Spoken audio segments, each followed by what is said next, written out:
Kung tapos nyo na ma-download lahat yon, ganito lang yan. Ito, kailangan meron ka sa archiver ha. Punta ka sa archiver mo, then gawa ka ng folder. Etong folder na to para sa emulator natin, Yuzu. Lagyan mo lang Yuzu 1 para di ka malito. Then punta ka dito sa download, hanapin mo yung Yuzu, Usuy pala. Cut and paste mo lang sa ginawa mong folder. Pag paste na ganyan, and click mo, extract, may lalabas na susi dyan. Then install mo tong Yuzu. Install.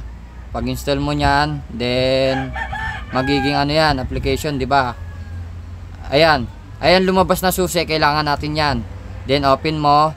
Pag open mo, yan, get permission, allow, then select key.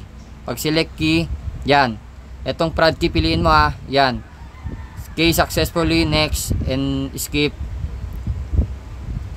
Yan, ganyan lang.